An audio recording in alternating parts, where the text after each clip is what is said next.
Howdy artists, and welcome to Art at Home. Today we're creating a nice animal painting with expressive colors.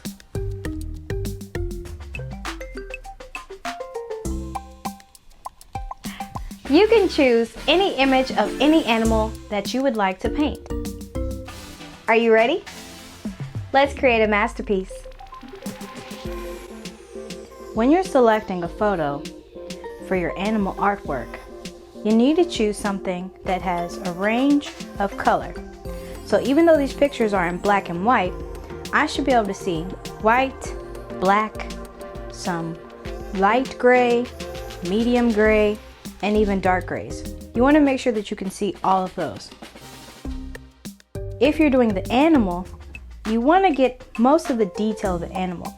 Here, I can get the side profile of this elephant. However, I can't get the legs, and I don't see much detail when it comes to the eyes and any detail really of the body. So this is a no-go. Nice to have me in it, however, not the best picture to choose. So now I'm down to these two pictures. If you look at this puppy, you can see some whites here, grays, darker grays, super dark gray, blacks, lighter grays there. And there's this background here that I can actually change and just put in this part of the dog. This one here is great as well. However, I can't really see much when it comes to the eyes of the dog. So I'm going to choose this one. Here's my number one. I'm going to break this up into a grid. My canvas is square, and this picture is relatively square. So I'm going to draw a line where half is. Let's find where it is. That's about 9 and some change. That's 8. So we're going to make this 8 inches. Here to here. So I want to make it 8 inches on both sides so it's a square. Travel down.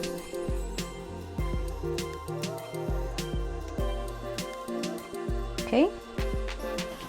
I'm going to fold that on the line. So you don't have to see it anymore. You can also cut it as well. Great. So I'm only going to be doing this side. So that's 8 inches by 8 inches, close enough, because my canvas is a square. If your canvas is a rectangle, then you want it to be more rectangular, which would already be the size of the paper. I'm only having to do this because I have a square canvas. If you have a rectangular canvas, don't worry about it. Let's find half. What's half of 8? Half of 8 is 4.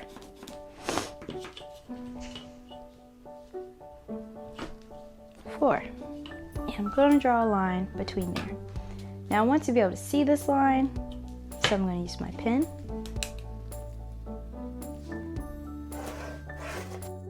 Now I know where that line is, and then I'm going to find halfway.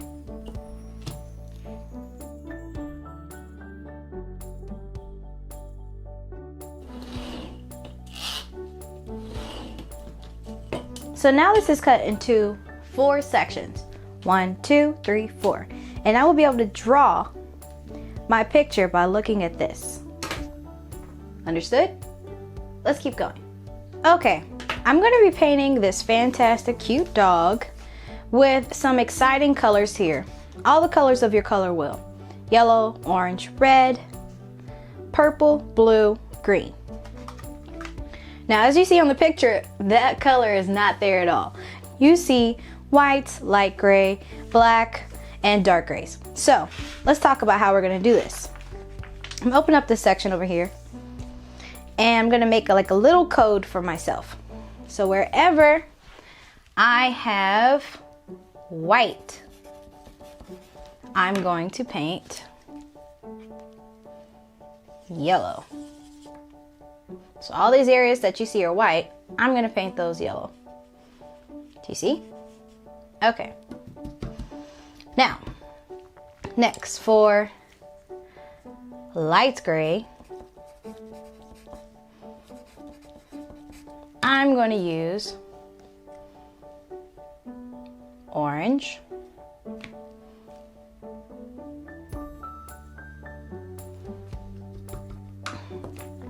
For a regular gray, I'm going to use this green.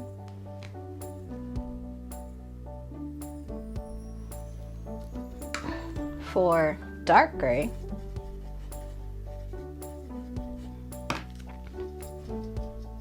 I'm gonna do purple. Seems to be, I have a lighter purple here that's lighter than my blue. My blue can be my darkest. Or let's see which one is darker. So here's purple here. Clean brush. Here's blue here. I think the blue is darker than the purple. So I'm just going to decide not to use red, and I'm going to use purple for dark gray. And then I'll use for black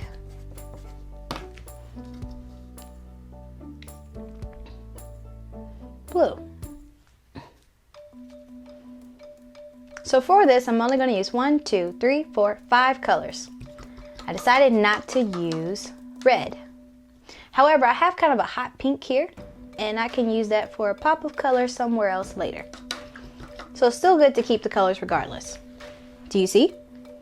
Okay, so whenever I have white, I'll use yellow. Wherever I have a light gray, like here, I'll use orange. We have a regular gray, like the nose there, and some parts of the eyes, I will use the green. For dark gray, as in some parts that are in the hair here, I will use purple, and for any area that's black, I'm going to use blue. All right, let's go to the canvas. I'm gonna put it in a little darker so you can see it. However, when you draw in your grid, you want to do it lightly. That way you can erase it. No one needs to know your secrets. You're a magician.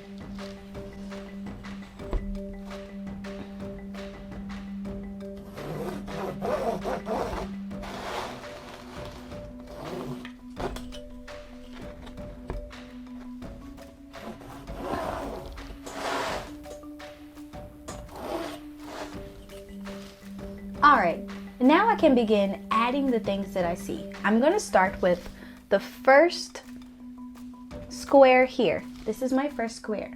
So I'm going to work in the area that I see. This is my positive object here. All of this here is what I want to draw on the canvas. So let's get the square. I see a curved line here, kind of like a semicircle. Do you see that shape? All right, we're going to place that in. It's about a little bit above halfway of this line. So about a little bit up halfway is here. And it goes all the way over to there. And if you want to map it out, you can actually do this as precise as possible with math. So that's 4 inches. And this goes to there, which is ½ inch, okay? So if this is 8 inches, this is 4 inches, that means this square is half of this square, or should I say this one's double. So everything that I see here, I'm going to multiply it times 2 to make it here. So if this is ½ inch, what's ½ inch? 2 of those. 1, 2, that makes 1 whole inch. So when I get to 1 whole inch, that's where I'll stop. So you can kind of see it as here. That's at 4 inches. This starts right here at 1 1/2. 1 1/2 times 2 is 3. So we want to start this at 3. Man, I sure was close. Okay. Now, let's put in some of the fuzzy hair. Put across the longer hair. And the top of the ear. That slopes down to there. Okay, so now we have this top section of the head. Pretty good, huh? Yeah. And then we could place in this eye. Where is the eye? From the center, it is 1 inch is where it begins. Right there. So 1 times 2 is 2. So at 2 inches, that's where I'm going to begin that eye. How big is the eye? It's about an inch long. What's an inch times 2? 2 inches. Okay, now curve in that eye.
I'm working with 3 different paintbrushes.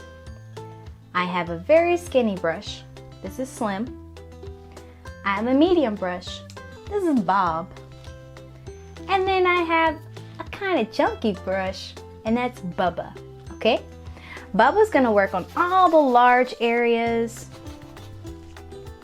Bob will work in some of the detail areas that are relatively medium-sized. And Slim will do any type of detail you may have in certain areas or some of the lines for the highlighted parts in the hair. Okay? Understood? So, Slim, Bob, and Bubba.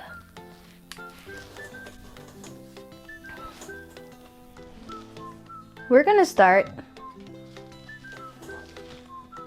with all of the white part.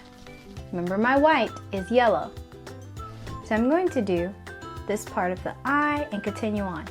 Now, I don't want this pencil line to show up, and it's very easy for pencil to show up when you have yellow. So I'm going to erase that, okay? In fact, I don't need the grid system anymore, so I'm going to erase all of the grid.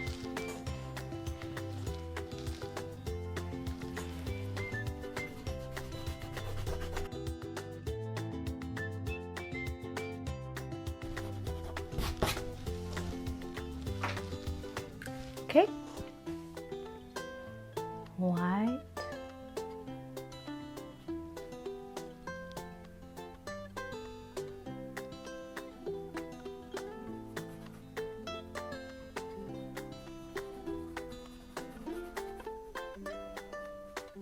while you're painting, it's good to put some music on so you can enjoy yourself.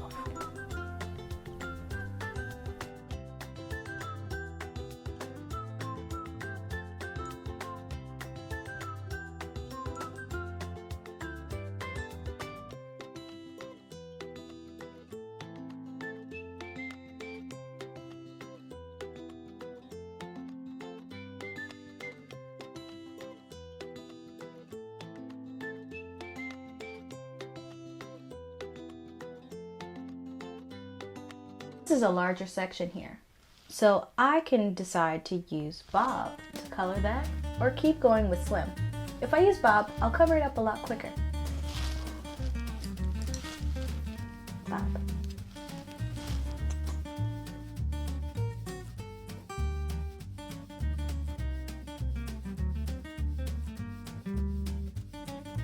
The great thing about Bob is rectangular, that the hairs are in the paintbrush. So I can kind of use some nice straight lines if I angle the paintbrush properly. So I can get all these little details here.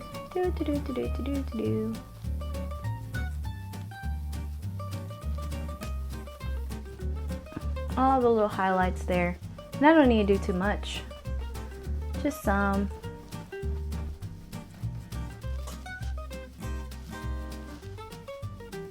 Where I see it. There's some highlights there. Some here. And some at the bottom of this ear.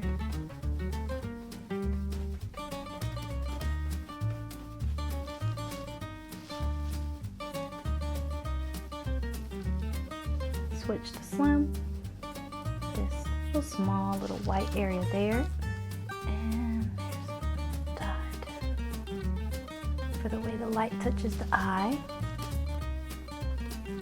Right there. Alright, that's good for my white section here, because I'll figure out what to do with the background later. Very nice. And now it's time for me to move on to the second color, which is my light gray, which should be orange. So I'll find all the areas that are kind of light gray here. There's some that are in the hair, there around the eyes, and they'll give a nice pop. All right, I'm going to use slim first and then bob as well. So slim and bob, interchanging them while using the orange for light gray. So I have nice light gray up here for the eyes.